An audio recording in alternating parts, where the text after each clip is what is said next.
Eso. Bien. Hoy día vamos a ver, el otro día han visto teniosis, ¿no? Hoy día vamos a ver la otra parte, la segunda parte, que es cisticercosis. Es muy interesante, muy... Ustedes saben que las tenias son los parásitos mejor desarrollados en la historia de la biología. Las tenias tienen aproximadamente 400 millones de años de existencia en los mamíferos. 400 millones.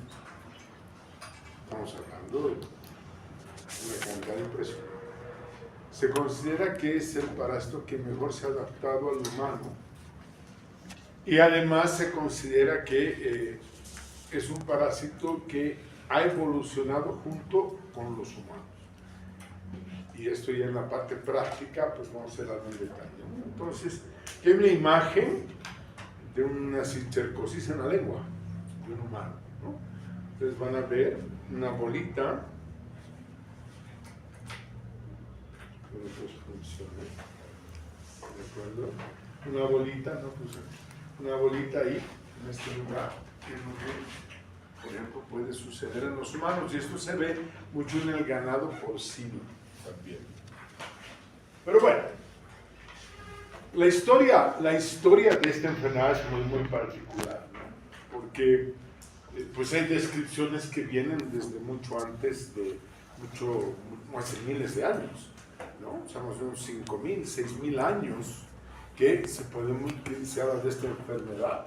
Y ustedes ven que pues se han encontrado tenias en las momias para que tengan una idea de la antigüedad, y así paulatinamente ha ido pasando, ¿no es cierto?, como en los libros, en la Biblia ya se habla de la enfermedad, no se dice cisticercos, pero sí se habla de que había unas lesiones por el consumo de cerdo. Esta es una de las razones porque en la religión judía se prohíbe, no consumen carne de cerdo, ¿no?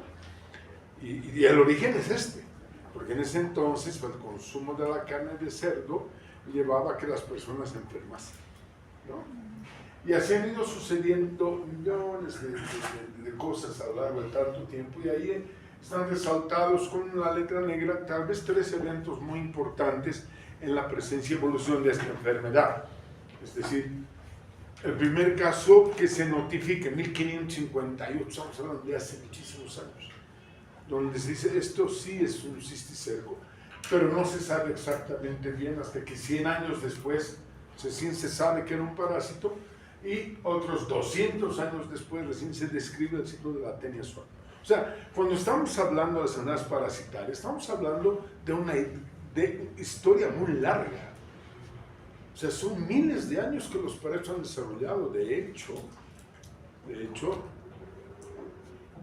los parásitos evolucionaron junto con las bacterias, pero las bacterias se quedaron simplemente de una manera eucariota.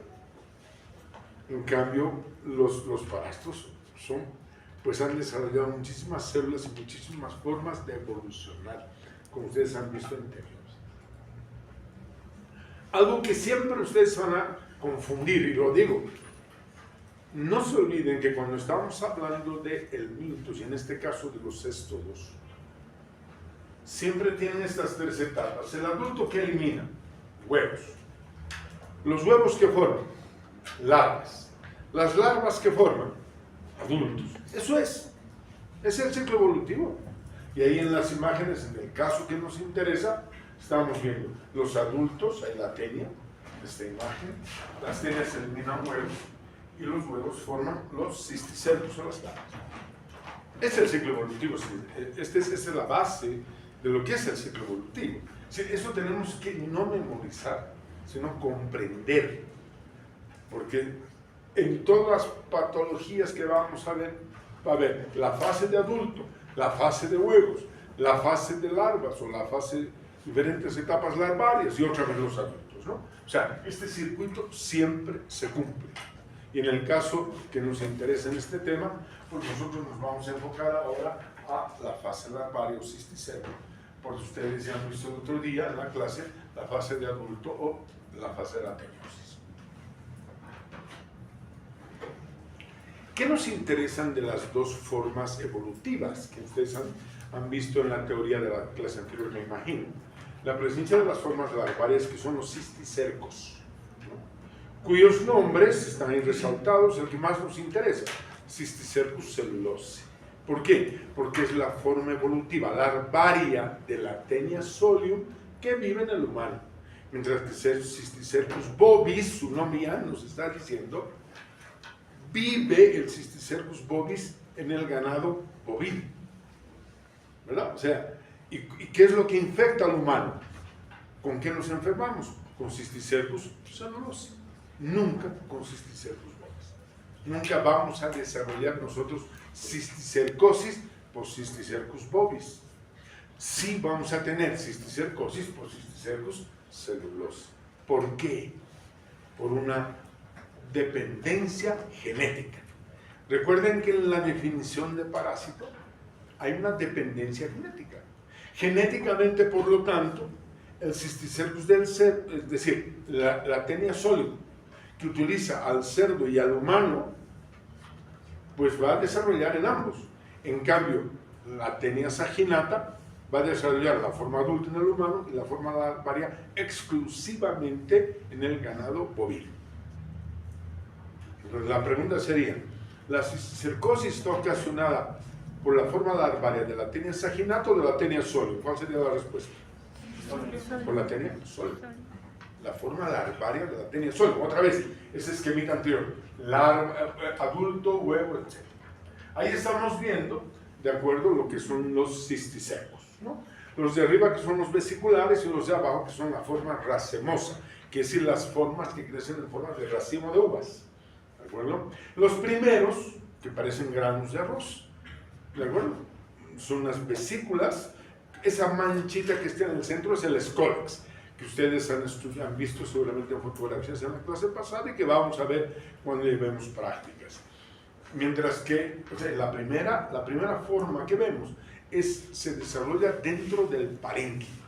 O sea, es la forma intraparenquimatosa, en el mismo tejido del sistema nervioso central. Mientras que la segunda, las formas racemosas, se forman a nivel ventricular. ¿Y por qué? Porque a nivel ventricular hay mayor espacio. En cambio, el tejido, el sistema nervioso central como tal, el encéfalo como tal, es una masa, entre comillas, rígida. Y por lo tanto no permite la formación de las estructuras que vemos abajo. En cambio, reitero, si se sitúan a nivel de lo que son los ventrículos cerebrales, pues hay mayor espacio y se forman estas estructuras de mayor tamaño y hasta como globitos que tuvieran varias partes. La forma vesicular y la forma racemosa. No leo las diapositivas porque sería pensar que ustedes no saben leer. ¿No? Siga. El cisticerco tiene que evolucionar. Ha ingresado como huevo. El huevo, una vez que ingresa, ustedes saben bien que ingerido el huevo a través de alimentos contaminados con partículas de materia fecal, es decir, el individuo que tiene teniosis elimina huevos, ¿ve? Otra vez el esquema. El adulto que elimina huevos. ¿Qué hacen los huevos? Contaminar el ambiente, ¿verdad? Al contaminar el ambiente, pues esos huevos van a estar pues en las manos, en las verduras, en las frutas, y esos huevos, por lo tanto, nosotros los vamos a ingerir. ¿En qué? Reitero, manos, alimentos que no lavamos, comida contaminada. Vamos a ver después. Entonces esos huevitos van a penetrar, van a adherirse a la mucosa del intestino delgado y a través de los ganchitos que tienen se adhieren, secreta enzimas, ingresa a la corriente sanguínea. Y de la corriente sanguínea, estos huevos van a su hábitat, ¿no es cierto? O sea, los lugares donde tienen preferencia para vivir. Y van a encontrar lugares donde existe alimento suficiente y adecuado. O lugares, miren qué inteligente este parásito, o lugares donde el sistema inmune no va a atacarlo mucho. ¿Y dónde se va a ubicar? A nivel del sistema nervioso central, vamos a ver el por qué, a nivel de la musculatura y a nivel del globo ocular. Entonces son los lugares donde preferentemente está.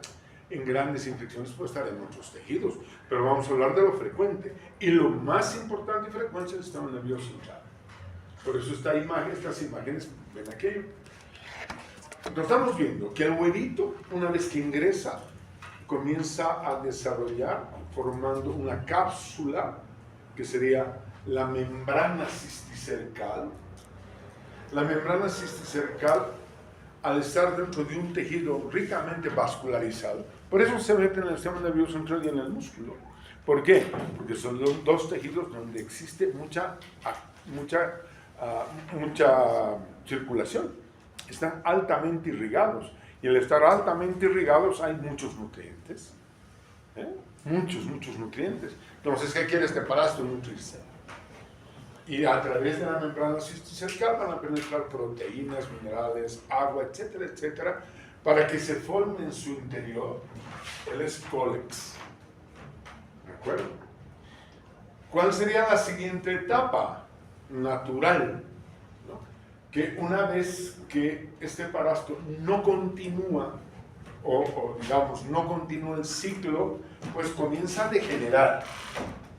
Y en la degeneración comienza a formar, ya no, esa bolita no comienza a degenerarse en la etapa coloidal. ¿Qué quiere decir? Que el líquido cisticercal, porque el cisticerco tiene la membrana cisticercal y el líquido cisticercal. Y dentro de ellos está el escólex, lo que va a dar origen a la tenia adulta. Pero si no continúa su ciclo, comienza a morir. Como toda forma larvaria que estudiamos. Las formas larvarias tienen que terminar en adultos. Recuerden, otra vez, adulto, huevo, larva, adulto. Pero si no termina de adulto, pues se muere. Degenera y se forma la forma coloidal. ¿Qué quiere decir? Que todo el líquido se vuelve ya como una masa gelatinosa. ¿De acuerdo? O sea, está degenerando, está muriendo. Y luego pasa a granularse. O sea, ya es una estructura que ya no tiene parecido ni con aquello ni con aquello. Está granulando y termina calcificándose. Es decir, donde estaba el cisticerco se depositan sales de calcio. ¿Verdad? Y esto es interesante porque en muchos pacientes cuando le pedimos una radiografía de cráneo, nos sorprendemos porque tiene calcificaciones. Es decir, probablemente él tuvo unos problemas hace tiempo. ¿En qué tiempo evoluciona? No podemos definir. Depende de varias características que vamos a ver. De estas 4 etapas hay 2 que son fundamentales y que serían responsables directos de la neurocisticercosis, que son la fase vesicular y la fase coloidal, que serían las 2 etapas por las cuales el individuo presenta patología. Si en algún momento hay un término que utilice y no lo entienden, por favor, párenme. Levanten la mano y digan qué quiere decir eso. Porque me es muy difícil a momentos pues, utilizar un lenguaje no médico. Estoy haciendo todo lo posible por utilizar un lenguaje relativamente sencillo. Pero si no se entiende, pues me dicen que pare y repito o le doy otro contra. Muy rápidamente un repaso del ciclo evolutivo, ¿no? Otra vez, la forma adulta va a eliminar huevos. Los huevos van a formar larvas. Las larvas van a formar adultos. Otra vez la misma historia. Como ustedes saben bien, nada más con un repaso, que tenemos al hospedero. ¿Por qué es hospedero definitivo el humano? ¿Por qué es hospedero definitivo el humano? ¿Quién quiere responder? Porque el parásito al llegar al humano es donde genera su forma adulta. Bien, ¿y qué más? El humano también tiene su reproducción. Porque en el humano está la forma adulta con capacidad de reproducción. Perfecto. Ese es hospedero definitivo siempre en cualquier patología. El hospedero definitivo, donde está el adulto con capacidad de reproducción, ¿no? ¿Y cómo se reproduce? Pues ustedes ya han estudiado, ¿no? Se reproduce porque es un ser hermafrodita. ¿Qué quiere decir eso? ¿Quién sabe? De Hermes y Afrodita viene. Del dios Hermes y la diosa Afrodita. Pues se llama hermafrodita. ¿Qué quiere decir eso? ¿Alguien quiere levantar la mano? Ambos sexos en una proglotia, ¿no? Entonces, dentro de la proglotia se produce la fecundación. Y pues, ¿qué va a eliminar? Huevos, ¿no es cierto? Porque hay óvulos y espermatozoides en una misma plótide. Hay fecundación, se eliminan los huevos. Entonces, los huevos eliminados, hay una condición epidemiológica fundamental para que continúe el problema, que es el fecalismo. ¿Qué significa esta palabra? ¿Quién quiere? ¿Qué significa la palabra fecalismo? ¿Nadie? Cuando el ser humano hace sus necesidades... ¿Defeca? La presencia de materia fecal, humana o animal, en el medio ambiente, eso es fecalismo. En el caso que nos interesa es la presencia de materia fecal humana en el ambiente, ¿no? Oye, tú vas por La Paz y encuentras cacas humanas por muchos lugares, ¿o no? ¿O no? Sí, ¿no? Y si pisas dices que te trae suerte. Yo creo que mala suerte. Después de una pisada tienes que caminar con tu taco hasta encontrar un lugar donde ir raspando. ¿Sabes? ¿Y qué va a pasar? Fíjense, fácil. El que pisa disemina esa materia fecal. ¿Y qué va a pasar con esa materia fecal que contiene huevos? Se va a secar por la actividad solar, pero los huevos son altamente resistentes y esos huevos, por lo tanto, se mezclan con la tierra y el polvo. Y cuando hay un viento, ¿qué pasa? Se levanta, ¿no? ¿Y dónde cae? A las comidas que están al aire libre, ¿no? ¿Y qué hacemos nosotros? Pues nos iremos a comer una cosa que tiene partículas de materia fecal, ya está. Entonces, por el fecalismo, que es un elemento epidemiológico, el resultado es que vamos a ingerir huevos. Y esos huevos van a desarrollar en nosotros. ¿Qué es lo que van a formar en nosotros? ¿Qué se va a formar en nosotros? Los huevos. Bien, ¿cierto? Y si lo ingerimos nosotros son cisticercos. Y si ingieren los cerdos también se llama cisticercosis. Pues. Hay la cisticercosis humana y la cisticercosis porcina. ¿Verdad? Ahí estamos claros, ¿no? Entonces, ¿cuál es la siguiente etapa de los cisticercos? Bueno, y nosotros, por lo tanto, nosotros lo llamamos, así como aquel llamado definitivo, este es el intermediario. Nosotros lo llamamos intermediario accidental. ¿Por qué? ¿Quién quiere responder? Usted. Porque se interrumpe el ciclo biológico del... ¿Y por qué se interrumpe? Porque ya no va a desarrollar más. ¿Pero por qué? ¿Qué tendría que pasar para que continúe el ciclo? Canibalismo. ¿Ah? Canibalismo. Claro, pues tendrían que comerse a las personas infectadas, pues. ¿No es? O sea, cortarle su cerebrito y comerse, digamos, ¿no? O sea, tenemos que ser caníbales.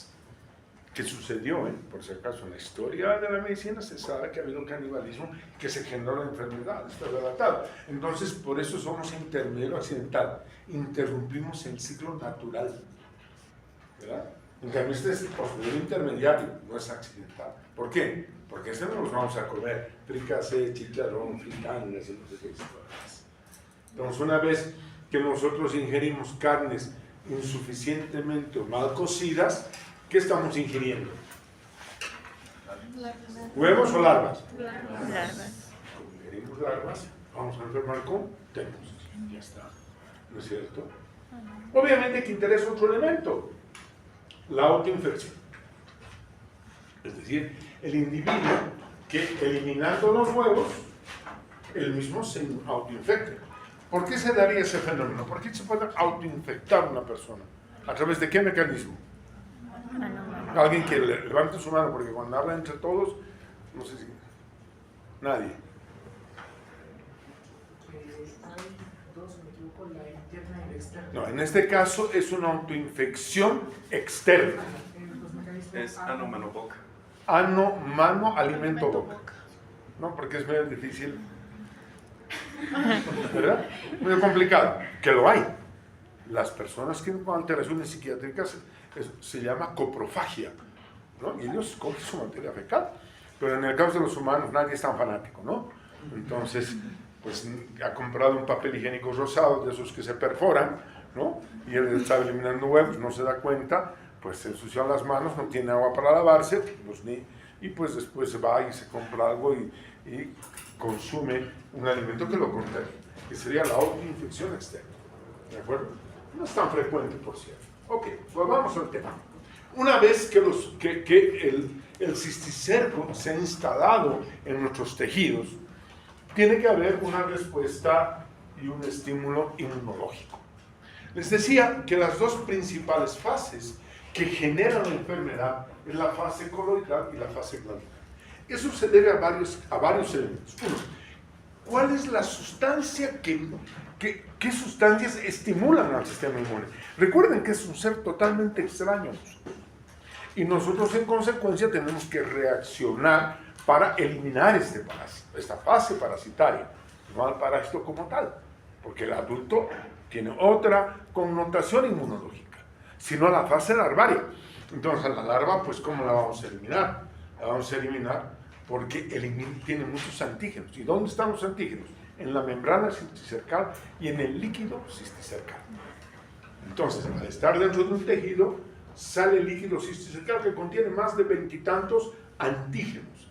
Y esos antígenos son suficientes para estimular al sistema inmune para que éste pueda responder en el sentido de evitar o de destruir a la forma larvaria. Y ahí tenemos las dos etapas más importantes, la coloidal y la granular, que les decía, que son las más importantes en cuanto al estímulo del sistema inmune. En el primer caso, hay una gran reacción inflamatoria que vamos a ver en fotografías, ¿de acuerdo? Y se puso muchas células que ustedes ya han debido ver, que han estudiado cuando les han dado la clase de bases de la inmunología, ¿no? Las natural killers, las asesinas naturales, los macrófagos, las células T. ¿Para qué? Para formar anticuerpos que junto con el complemento intenten matar a este parásito, a esta fase parasitaria, pero no lo logra el sistema inmune. ¿Por qué no? ¿Por qué no logra eliminar? Porque son seres macroscópicos. Por el tamaño, ¿no? ¿Cuánto mide un macrófago? Histología. Es microscópico, ¿no? ¿Cuánto mide un cisticerco? Entre 1 a 2 centímetros. O sea, que el macrófago tendría que ser que así de grande, ¿no? ¿Verdad? Entonces, el sistema inmune lamentablemente fracasa en términos de controlar la evolución del parásito. Miren cómo los parásitos pues, nos conocen muy bien, han evolucionado con nosotros. Las tenias ya habían los homínidos. Entonces, obviamente, pues hay una reacción. En la fase granular, de igual manera, les decía que en la fase granular, el parásito, la forma parasitaria, el escólex se destruye, la membrana se hace mucho más permeable, sale todo el líquido, salen restos del escólex que se ha autodestruido porque no ha evolucionado a otra etapa y por lo tanto genera una fuerte reacción de producción de anticuerpos y de inmunidad celular, ¿no? Entonces ahí sí el sistema inmune trabaja. ¿Por qué? Porque esa forma evolutiva que medía entre 1 a 2 centímetros se está destruyendo, se está autodestruyendo, si ustedes quieren. Y por lo tanto, pues sale muchísimo líquido, masa coloidal fundamentalmente, y eso estimula de una manera importante al sistema inmune. Entonces el sistema inmune ya tiene una mayor capacidad de respuesta a través de mecanismos relativamente complejos que no los vamos a analizar ahora, de acuerdo, que los analizaremos después. Pero hay una gran respuesta de linfocitos, B, T, etc. O sea, hay respuesta humoral y respuesta celular. La respuesta humoral en la relación antígeno-anticuerpo complemento y la celular con células fagocitarias para todas esas partículas que quedan, ¿no es cierto?, poderlas destruir. O sea, hay una capacidad de respuesta. Los cisticercos son muy hábiles. Hombre, sería fácil destruirlos, pero ellos nos regulan la respuesta inmune. Y por eso hablamos que al modular la respuesta inmune, ¿qué quiere decir modular? Al controlar nuestra respuesta inmune, en palabras más simples, al controlar nuestra respuesta inmune, son capaces de generar una disminución de nuestra respuesta inmune. Claro, una evolución que no son por miles de años. No son tan tontos los parásitos para matarnos. Recuerden que las bacterias sí nos matan. Los parásitos lo que quieren es no matarnos. Porque si nos matara, ¿qué pasaría con el parásito? Muere, pues, no es Gil. ¿Ah? Entonces, la respuesta inmune la controla, eliminando esta teniastatina. Esta sustancia que eliminan, fíjense, hay todo esto que están viendo como huequitos, son cisticercos cerebrales. Porque, pues, es obvio, ¿no? Que cuando uno se contamina con partículas de la materia fecal, no va a ingerir un huevito, un hito. No, eso no hay tanto, ¿no? Va a ingerir muchos huevitos, porque en la materia fecal están saliendo miles de huevos. ¿Cuántos huevos se elimina en cada proglótide una tenia sólido? Que han pasado una clase hace poquito. Como no hay examen, todavía no han estudiado, ¿no? Está bien, así nos va a ir bien en medicina. Más o menos entre 500 a 700, 800 huevitos en cada proglótide. ¿Y cuántas elimina un individuo al día, promedio? Entre 3 a 6. Si uno multiplica eso, está eliminando miles de huevos cada día. Y está en la materia fecal, o sea, que si nos contaminamos con materia fecal, pues nos vamos a ingerir muchísimos huevitos, ¿no? Y esa es la imagen que estamos viendo en esta tomografía. Entonces, ¿qué hace el parásito? No, él no dice, bueno, a mí que yo voy a morir. Va a morir porque él decide morir. La forma larvaria decide, autorregula su vida. Entonces, pero hasta llegar, porque ¿qué está esperando la larva? Que alguien ingiera a la forma larvaria para formar el adulto en el ciclo natural. Que alguien ingiera la carne de cerdo, en lo que nosotros vemos, para formar el adulto. Como nadie va a comer nuestro cerebro, va a morir. Pero hasta que muera va a controlarnos, de verdad. Y va a evitar la formación de complemento. El complemento es clave en la relación antígeno-anticuerpo complemento para destruir aquello que es extraño a nosotros. ¿Verdad? Después, ¿qué hace? Inhibe la migración de linfocitos. Es decir, cuantos menos linfocitos lleguen aquí, hay menor posibilidad de que se eliminen, de que se formen anticuerpos y que se formen células destructoras, las natural killer cells o las células asesinas. Y por lo tanto disminuye la formación de interleucinas. Las interleucinas son un grupo de sustancias que regulan la respuesta inmune. Algunas incrementan mayor respuesta inmune, otras menor respuesta inmune. Pero este parásito se ocupa de bloquear aquello que estimula la formación de clones de linfocitos, tanto T cuanto B, es decir, evitar la formación de células que puedan generar mayor número de anticuerpos para destruir al parásito. Eso se llama la inmunomodulación, el control de nuestra respuesta inmune. Eso va a significar que se reprime la inmunidad y que por lo tanto la reacción inflamatoria se va a alterar como un mecanismo natural de defensa en nosotros. O sea, el parásito, por lo tanto, no es un ser que ingresa y espera morir, no. El pelea hace todo lo posible por mantenerse vivo. El parásito instalado en el sistema nervioso central, pues va a desarrollar lo que llamamos acción patógena. ¿Qué quiere decir la palabra patos? ¿Quiere decir qué? Patos, P-A-T-H-O-S. Enfermedad. Patogenia. Causa de la enfermedad. ¿No? Génesis. ¿Qué es génesis? Origen, ¿no? Entonces, patogenia, patogenicidad. Entonces, esos términos significan el origen de la enfermedad. ¿Y por qué se origina la enfermedad? Por acciones del parásito. Pero el parásito, para producir esta enfermedad, hay algunas condiciones fundamentales. Lo que está ahí en color resaltado, ¿no es cierto? Tres cosas básicas. La cantidad, obvio. Aquí, pues hay un solo parásito, ¿verdad? Desarrollado. ¿Y por qué solo uno desarrollado? Usted ha dicho que se han comido muchos.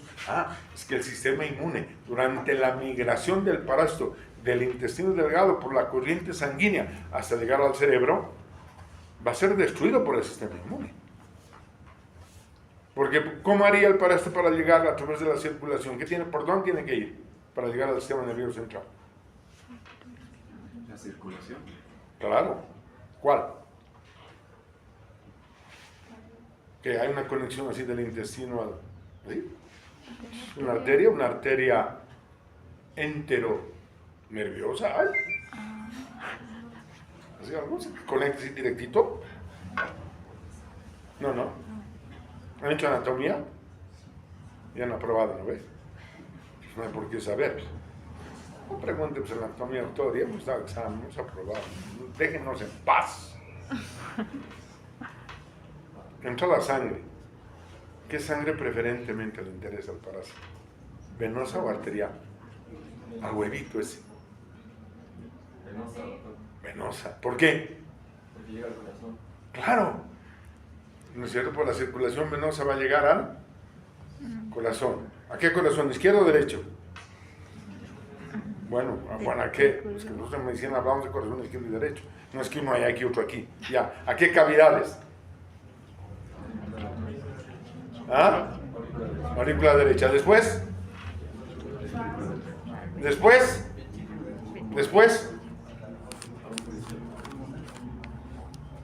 Perdidísimos, ¿eh? Les juro por Dios que a los pulmones. ¿Y de los pulmones? Aurícula izquierda. Aurícula izquierda, ventrículo izquierdo. ¿Y dónde va a llegar más rápido? ¿Al músculo o al sistema nervioso? La distancia es más corta, ¿no? ¿O no? Por eso se ubica en el sistema nervioso central. Es un tema de distribución anatómica. Y porque además el sistema nervioso central tiene mucha glucosa, mucha irrigación, muchos nutrientes. Por eso es que el parásito se ubica aquí. Depende de la localización. Una cosa es que sea parenquimatoso y otra es que sea extraparenquimatoso. Puede estar inclusive hasta en la médula espinal. Depende. Depende de la fase evolutiva, obvio. Habíamos dicho que la fase vesicular y la fase coloidal son las más agresivas, ¿no? Mientras que la fase granular y calcificada no tienen menor agresividad. Pero también depende de nosotros. Claro, si no tengo una buena respuesta inmune, si el individuo no tiene una respuesta inmune adecuada, es un individuo con una, qué sé yo, con alguna enfermedad que altera el sistema inmune, como el virus de la inmunodeficiencia humana, el VIH, o un individuo que tiene cáncer, o un individuo que tiene patologías de la sangre como leucemias, o un grupo de enfermedades que van a ir estudiando a lo largo de la carrera, pues es un individuo que no tiene un buen sistema inmune, un individuo desnutrido tiene un mal sistema inmune, un individuo que no consume hierro, que es anémico, también su sistema inmune no trabaja adecuadamente. Entonces, todos estos factores hacen de que tengamos mayor o menor respuesta inmune. Entonces, si tenemos una buena respuesta inmune, vamos a poder controlar y no tendremos muchos parásitos en el sistema nervioso central. Pero ante una mala respuesta inmune, probablemente tengamos muchos parásitos. Pero a eso le vamos a sumar que la gente que come en la calle y se contamina, come casi todo el tiempo en la calle. O varias veces por lo menos en la semana, ¿verdad? Entonces ahí vamos viendo la inmunomodulación, que veamos, o sea, cómo nuestro organismo reacciona ante el control parasitario y finalmente la reacción inflamatoria. Cuanto mayor sea la reacción inflamatoria de nuestro organismo, hay mayor posibilidad de controlar al parásito. Porque la inflamación es un mecanismo de defensa. Pase lo que nos pase, la inflamación es un mecanismo de defensa. La fiebre es un mecanismo de defensa. Entonces, pues ahí vamos viendo varias cosas, ¿no? Si esto que está en un tejido compacto, como es la masa encefálica, va creciendo, vendrá 1 o 2 centímetros, de acuerdo, pero todo lo que ven alrededor es la reacción inflamatoria. ¿Y la reacción inflamatoria qué es? La salida del líquido al intersticio más la presencia de células que intentan destruir al parásito, células inflamatorias. Se forma un granuloma. Oma significa tumor. O sea, granuloma es una masa de células alrededor del parásito. Pero eso ocupa espacio o no. Ocupa espacio, ¿no? Dentro del sistema nervioso. No son las células propias, no son las neuronas, ni la glía, ni todas esas historias. Entonces, ¿qué está haciendo? Está comprimiendo un tejido que está en una sinartrosis. ¿Qué es una sinartrosis? Una articulación. ¿Ah? No es una articulación. Su nombre es así. Artos de articulación, movimiento, sí. ¿Y acaso se mueve? Así, así el temporal se desplaza. Así. ¿No? La caja encefálica es una sinartrosis. Por lo menos en mis tiempos, ¿sigue? O alguna ley del país ha cambiado, ya no hay sinartrosis. Entonces está produciendo una acción de compresión, porque además está saliendo líquido al intersticio, plasma en otras palabras. O sea, el mayor número de líquido dentro del sistema nervioso que está dentro de una sinartrosis. ¿De acuerdo? Entonces hay mayor presión intracraneana. Hay una acción tóxica, ¿por qué? Porque los productos que elimina de líquido cistercal son tóxicos y se produce un granuloma inflamatorio con un edema cerebral. ¿Qué quiere decir la palabra edema? Ustedes no preguntan nada, yo podría dar esta clase, ustedes pasarían nomás. ¿Qué me edema? No entiendo. Pero anoto, memorizo. ¿Qué es? No sé. ¿Qué es el edema? Acabo de decir. Inflamación. Es una inflamación, es un exceso de líquido intersticial. Es, ante todo ser extraño, ¿cómo reacciona nuestro organismo? Una reacción inflamatoria. ¿Qué significa esa salida de líquido al intersticio? ¿Alguna vez han dolor de tobillo? Bailando, obviamente, porque deporte como que no le hacemos mucho, ¿no? Por fútbol. ¿Y se ha hinchado su tobillo o no? Sí. Se ha edematizado. Ay, se ha hinchado. Muy lenguaje común, lenguaje médico, está edematizado. ¿Por qué? Porque al doblar el tobillo se produce una reacción inflamatoria y hace que salga líquido del intersticio. Y el tobillo lo que se hace, aumenta de volumen. El edema es un aumento de volumen por presencia de líquido, de plasma en el intersticio. Me imagino que estoy hablando con palabras que he llevado en historia. ¿Todo eso a qué va a llevar? Va a llevar al síndrome de hipertensión endocraniana. A ver, hay que pensar.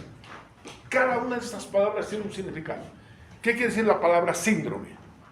Han llevado en la segunda clase generalidades, me imagino. ¿Quién sabe? Síndrome, ¿qué es un síndrome? Eso no tengo que decirles, ¿eh? Conjunto de manifestaciones clínicas. Es un conjunto de signos y de síntomas. A ver. Si el paciente te dice, me duele la cabeza, ¿es un signo o un síntoma?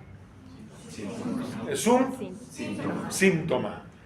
Y si él dice, doctor, se ha hinchado mi mano, ¿qué es? Un signo. Agarra, ¿no? Lo que es signo y lo que es síntoma. Entonces es un síndrome, quiere decir que el paciente va a tener signos y síntomas. Bien, ¿de qué? Hipertensión. ¿Qué quiere decir hipertensión? ¿Aumento de qué? De la presión. Dentro del cráneo, ¿verdad? Y hemos explicado por qué. Por todas las acciones patógenas, ¿no? Entonces, ¿qué va a producir eso? Ahí está. ¿No es cierto? Ahí está lo que sucede. Lo que sucede dentro de un cráneo donde está la enfermedad. Bueno. El paciente va a comenzar a tener síntomas y hemos resaltado los dos más importantes, que es la cefalea. ¿Qué es cefalea? Eso es.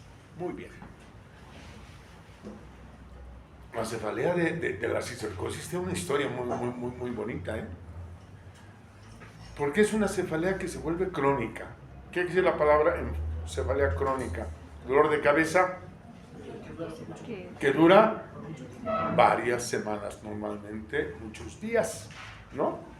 ¿Y por qué? Porque hay adentro una reacción inflamatoria, ¿verdad? Y el paciente toma su paracetamol, le calma, paulatinamente inflamación continua, el paracetamol ya no le hace nada, va a la farmacia y se compra dioxadol, algo más fuerte, y cada vez algo más fuerte, porque el dolor no le permite poder estar tranquilo. No es el dolor del fin de semana, el dolor de cabeza del sábado o el domingo se resuelve con un chaquitazo, una de esas cosas, ¿no? En cambio, el dolor de cabeza del paciente no se resuelve. Y el paciente va tomando medicación todo el tiempo y todos los días, porque el dolor de cabeza no le deja inclusive ni dormir. Y tomaba un paracetamol, ahora toma 2 cada 6 horas, se automedica el paciente, ¿no? ¿Por qué? Porque no le calma el dolor. Claro, no estamos tocando la actividad del parásito.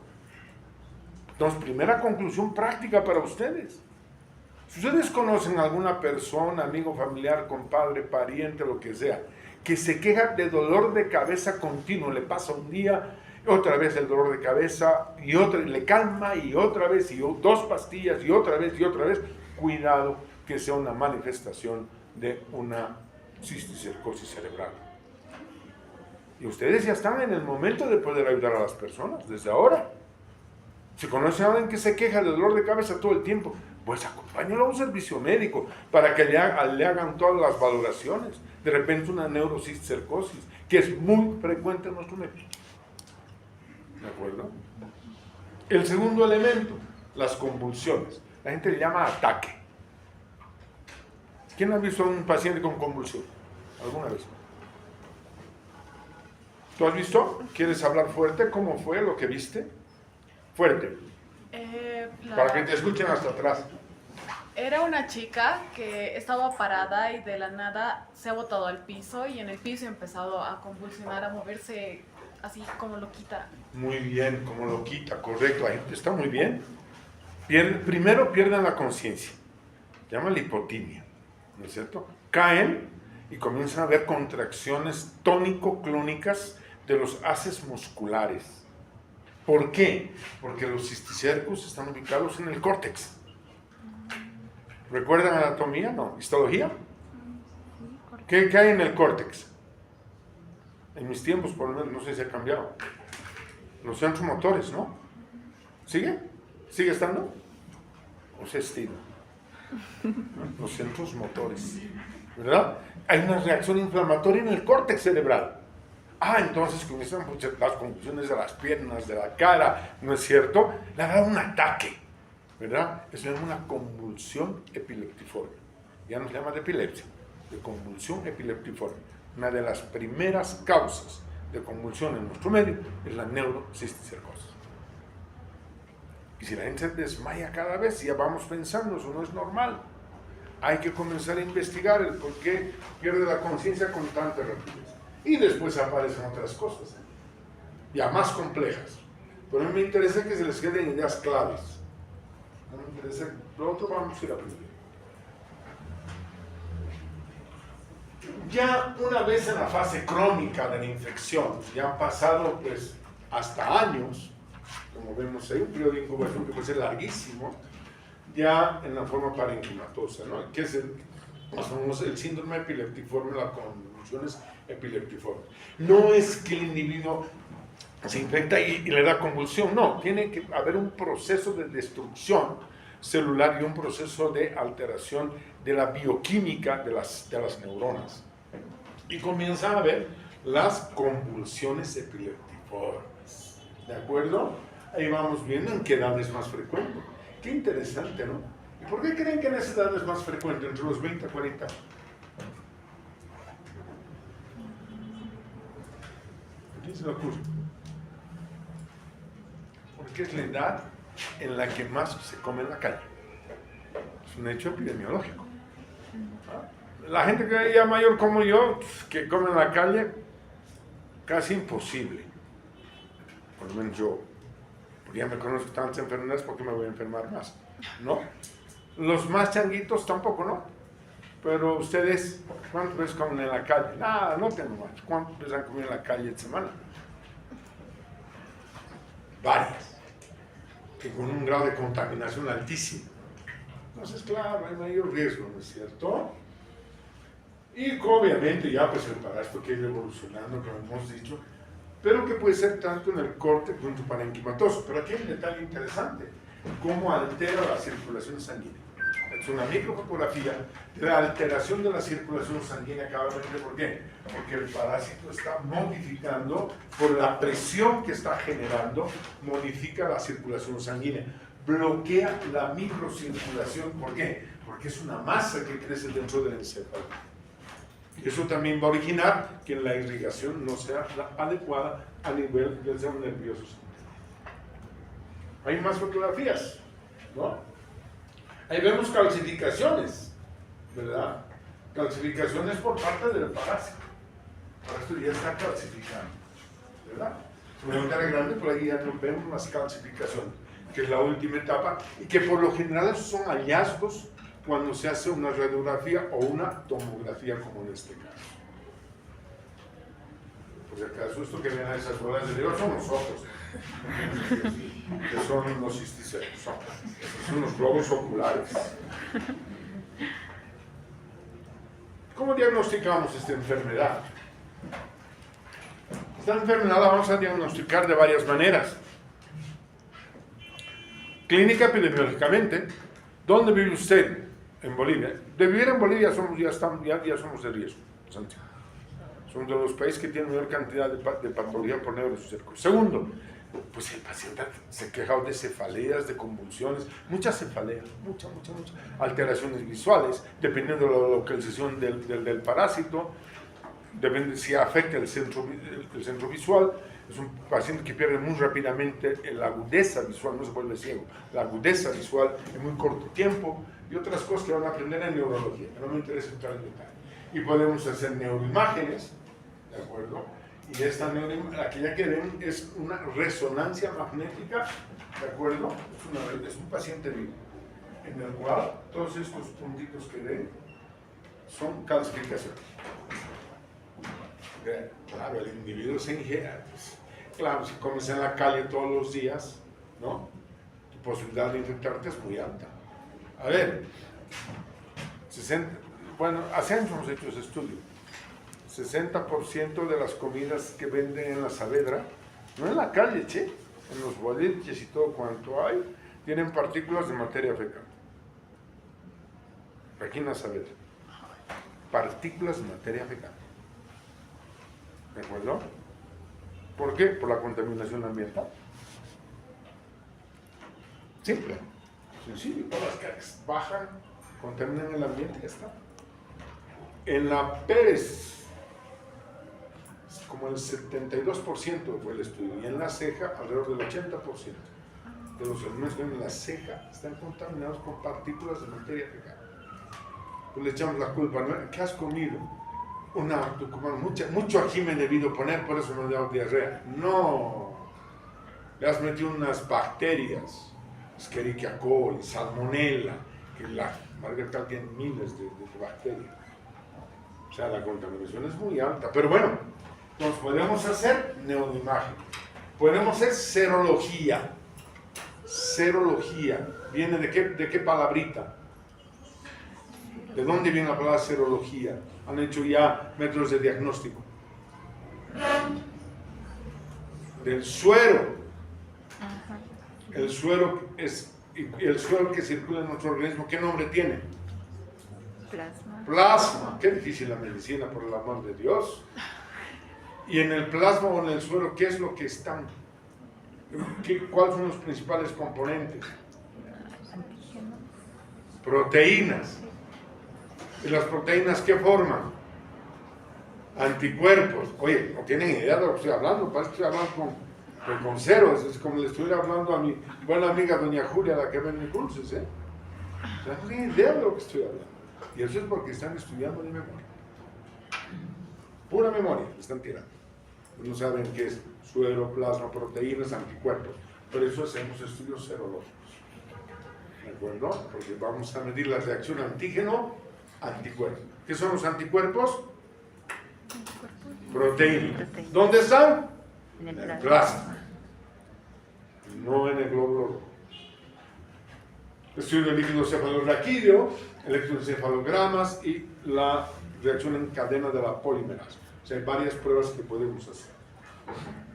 Hay criterios de diagnóstico.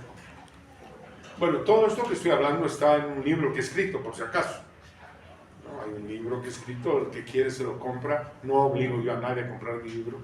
Está en el segundo piso, el libro de parasitología. Es el primer libro que se ha escrito de parasitología en Bolivia. Es interesante, ¿no?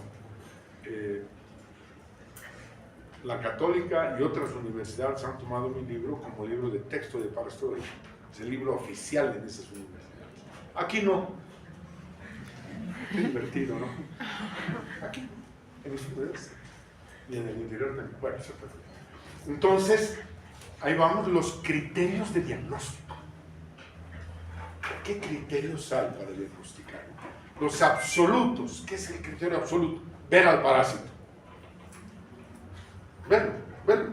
Hay un ejemplo en el ojo o en la lengua. O sea, vemos al parásito. Es el criterio que se llama absoluto, ¿de acuerdo? O ver por una resonancia magnética, ver los parásitos. Ese es un criterio absoluto. Tenemos los criterios mayores. Ahí están descritos. Fíjense que un criterio mayor es una neuroimagen, ahí como la que estamos viendo en radiografía. No nos dice que sea cisticerco. Puede ser un tuberculoma. También puede ser una toxoplasmosis cerebral. Entonces no sabemos, porque ya nos dan la paz. Pero ¿qué tal si hacemos anticuerpos? Ya nos está dando mayor información. Y además vemos calcificaciones en otros lugares.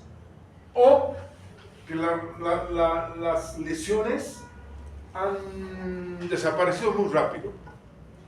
Muy bien. Criterios menores, lo que ustedes leen aquí, tanto clínicos como laboratoriales, y criterios epidemiológicos. Miren, clave, si algún familiar tiene tenia sólido, es posible que al eliminar materia fecal elimine huevos ya contaminado un individuo que no se lava las manos o que prepara la comida. Hay un estudio en el Perú muy interesante. Las empleadas domésticas tenían mucha cisticercosis. ¿Por qué? No se lavaban las manos a preparar alimentos. O iban preparando ensaladas y iban comiendo. Y claro que se van ingiriendo huevos. Pues vivir en zona endémica, Bolivia es zona endémica. Viajamos en Bolivia, sí. O sea, nosotros casi todos tenemos un criterio epidemiológico, seguro. Vivimos en un país muy contaminado. Entonces, a estos criterios le sumamos las pruebas de laboratorio de gabinete, ¿no es cierto? Una serie de exámenes que podemos hacer, está más desagregado, que podemos, varias cosas, tanto de laboratorio como gabinete, que es una prueba de gabinete.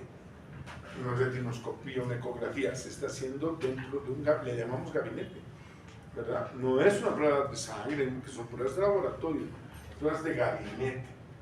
Todas estas otras son pruebas de laboratorio. Y ahí en resaltado están dos pruebas que sí o sí los médicos generales deben pedir. Un copo parasitólico, porque puede haber una autoinfección, ¿no es cierto? Y si es tenia sólido, tenemos que controlar a toda su familia.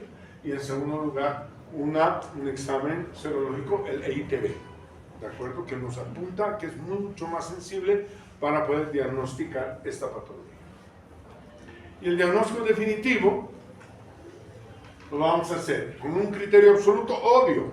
Si vemos el parásito, ya no hay que discutir, ¿no? Le hacemos un fondo de ojo, está el parásito ahí, o tomamos una muestra de la lengua y sacamos un cisticerco, es obvio que es cisticercosis, pues no vamos a discutir. Más, o, si ustedes quieren, dos criterios mayores, más uno menor, más uno epidemiológico. Es la suma de criterios. Ese es un caso definitivo, y los probables son de diferentes tipos. He resaltado lo que es más frecuente en nuestra práctica médica. 3 menores más el epidemiológico. El epidemiológico, de hecho, estar en Bolivia ya es un factor de riesgo. Y es un factor, ¿de acuerdo? Y para los que quieran estudiar más el tema, ahí está el librito. Esto se lo puede bajar gratuitamente al internet, donde están todas las directrices para el manejo clínico de la neurocisticercosis. Es un librito muy bonito, donde ustedes lo pueden bajar, es de uso gratuito. ¿Y cómo vamos a tratar estos pacientes? Vemos múltiples lesiones, diferentes tipos de lesiones. No voy a hablar con ustedes de tratamiento porque no corresponde. Nunca voy a preguntar dosis, ni mucho menos, porque no corresponde. Ustedes están en segundo año. Cuando hagan farmaco, tendrán más conocimiento.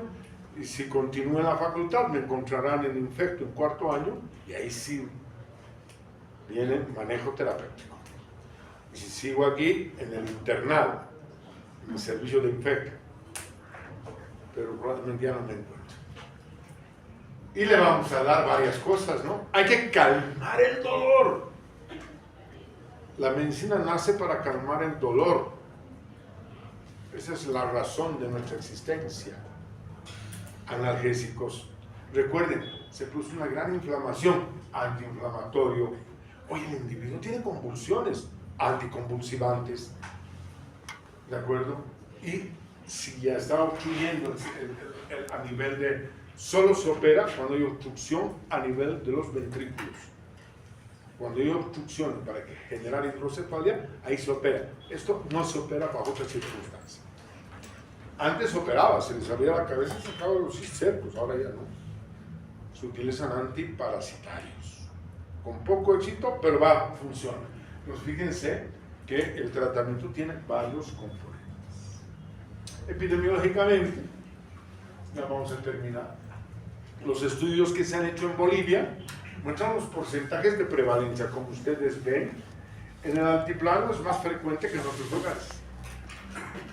¿Por qué creen? En el altiplano hay más cistercosis. Para enfermar con cistercosis, ¿qué hay que ingerir? Huevo. ¿Que están en dónde? En la materia fecal humana. Che, pero ya hemos hablado de ellas, deben ser expertos. Si ustedes van por las poblaciones en el altiplano, ¿hay letrinas? ¿Alcantarillado? Menos. Hay muchas cacas, ¿no? Y el cerdo es un animal de fácil crianza. Todo el mundo cría chanchos. ¿Por qué se cría tan fácil el chancho? Los chanchos, el 90%. ¿Por qué es tan fácil la cría? Porque necesita basura. Se abre la puerta y los chanchos saben dónde está el basural. ¿Y qué hay en los basurales? En todos los basurales. Materia fecal. Siempre. Humana. ¿Ven? Entonces el circuito está muy bien cerrado. Pues. Y ahí por eso es aquello, ¿no? Otro estudio que se ha hecho ha mostrado que el 15% de los pacientes epilépticos tienen neurocisticercosis. El primer pensamiento ante un ataque es pensar que se trata de una neurocisticercosis. Además, ahí vemos otros datos, de acuerdo, por uso de enzimas, por exámenes serológicos, de que pues, en estas poblaciones se ha encontrado mucho. No se ha hecho su estudio en La Paz. Y nosotros como país, de acuerdo a la OPS, estamos como el África, pues obviamente, ¿no? Somos un país donde la endemismo es una enfermedad endémica. ¿Qué quiere decir la palabra endémica? Propio de los... No. No.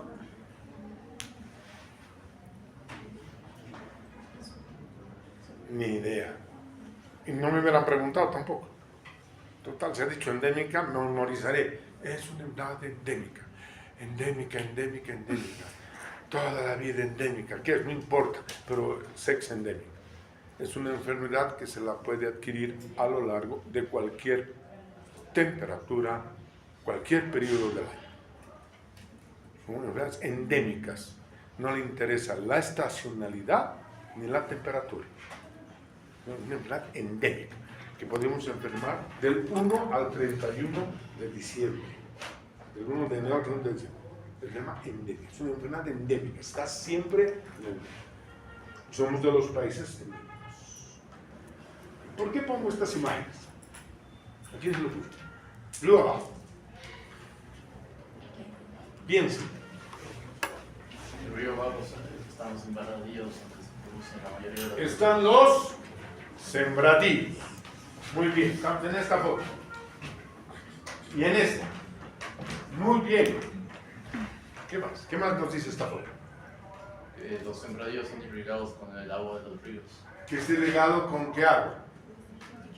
El río La Paz. ¿Qué es el río La Paz? La unión del Choqueyapo y del Orcojahuira. ¿No es cierto? ¿Y qué sale en esas aguas? Materia fecal. Todo el alcantarillado. ¿Y qué sale por el alcantarillado? Pis, cacas y todas las cosas, ¿o no? O del inodoro, ¿dónde va pues? Al alcantarillado, ¿no? El alcantarillado termina, ¿no? ¿Y en qué terminan los ríos, no? Las cacas no salen flotando, salen disueltas. Y esta agua sirve para irrigar, porque en río abajo no hay fuentes de agua propias, para irrigar los productos que crecen y se venden en el mercado. Toda la verdura que llega está contaminada con partículas de materia fecal. Toda. Porque no hay ninguna planta, no hay plantas de tratamiento. Vayan ustedes hasta el río, no hay plantas de tratamiento. Entonces son cacas y pises y vainas, basura y todo se contamina. Esta es la razón fundamental para que exista tanta infección. En sus casas, ¿cómo preparan la ensalada con lechuga? No preparan, unos más capaz. No comemos lechuga, doctor.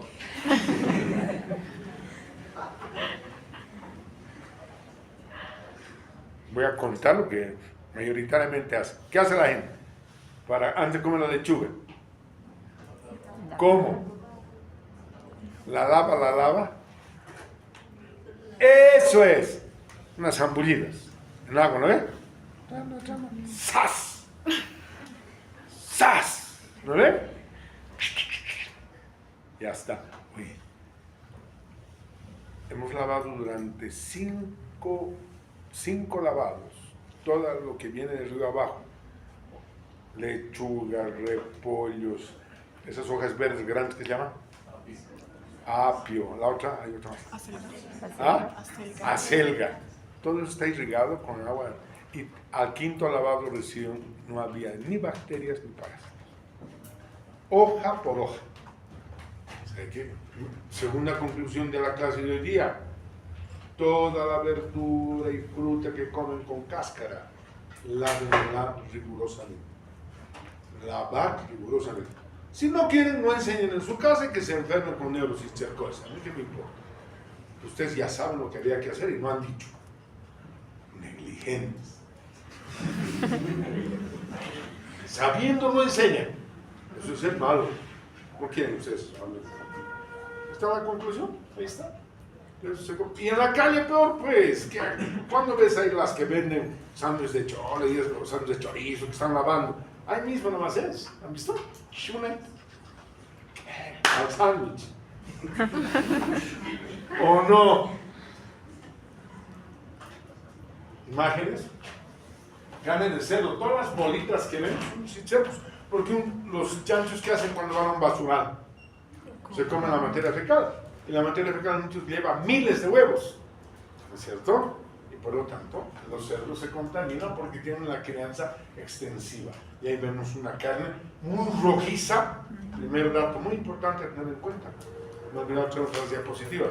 La carne de cerdo es una carne blanca, ¿o no? No. Cuando es el cerdo de cabaña, ¿han ido al mercado alguna vez? No.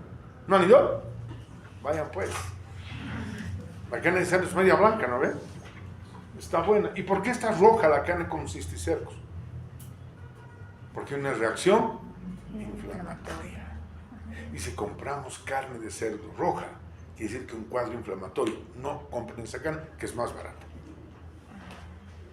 Enseñen en su casa, mamá, no compres carne inflamada. Su mamá no sabe nada.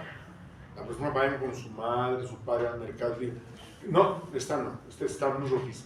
Si está rojiza es porque hay cisticercos. Una carne más blanca. ¿Ven que se aprende? Ahí está, pues. ¿Comemos en la calle o no? Las tucumanas. Hay que ser macho para comer eso, digo yo. Todas las salsas están al aire, ¿no? Expuestas. Hay viento, pasan los ojos, se levanta tierra con partículas de materia fecal. Pero no importa. La cosa meter. La salteñita. ¿Cuántas veces se lava? Antes de comer la salteña, ¿se lavan sus manos? No. Porque si dicen que sí es mentira. Y no pueden mentir. En la calle, un chicharroncito, ¿cómo le metemos? Mano limpia, ¿no ven? ¿Cuántas veces se han lavado su mano hoy día? Cada uno, ¿verdad? Si ustedes se han lavado en la mañana, no se han montado a lavar hasta ahora. Pero han comido ya. ¡Qué bárbaro! La autoinfección, ¿no? Cuando uno no, pues se rompe el papel, no tiene papel y se contamina. Muy largo, pero que tengan una idea final, que 7 de cada 1000 personas en Bolivia tendría cisticercosis. 7 de cada 1000. Es altísimo. Por muchos estudios que se han hecho, a lo largo de los años. ¿Y qué vamos a hacer? Ahora, ¿qué vamos a hacer? Y es resaltado lo que puede hacer el médico general. Lo otro es más complicado. Lo otro ya no es nuestra función. ¿Qué tenemos que hacer? Ante todo paciente con tenia hay que ubicarlo, hay que tratarlo, ver qué tenia es, si es saginato o si es sólido. Como la carne de cerdo, como la comemos mucho, en cambio los asados no transmiten mucho. ¿Por qué? Para adquirir tenia saginata. ¿Qué tenemos que comer para tener tenia saginata? ¿Carne de qué? Vaca. ¿A ver? Pero como comemos unos asadingos cortados con micrótomo, además machucados para que se ablande la carne, eso no es muy dura, ¿no es?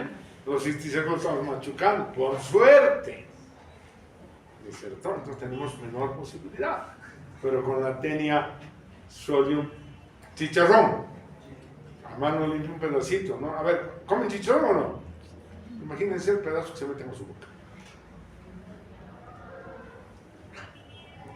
Mascadita, listo, mal masticado. Es obligatorio aquello. Lavar nuestros alimentos y frutas. ¿Por qué? Vamos a quitar la lista de huevos. El médico, campañas educativas. Educar a las poblaciones. Comiencen a educar en su casa, a sus amigos, los del equipo, de la banda, de lo que sea. Pero comiencen a educar. Ustedes ya pueden comenzar a educar. Y hacer mucha vigilancia sanitaria que el médico hace en los servicios de salud. Este cuadrito es pregunta de examen. Y parcial y final además.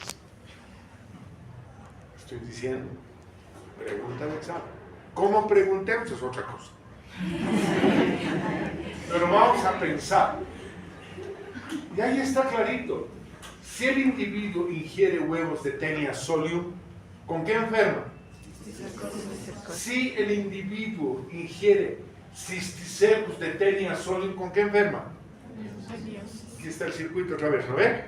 Si el individuo, aquí está, ingerimos huevos, enfermamos con cisticercus. Ingerimos cisticercus, enfermamos con el alcohol. ¿No ven? Tenemos. Pero en el caso de tenia saginata, lo único que tenemos es teniosis. ¿No ven? Porque el cisticercus bovis no evoluciona en nuestro organismo. Gracias por su atención.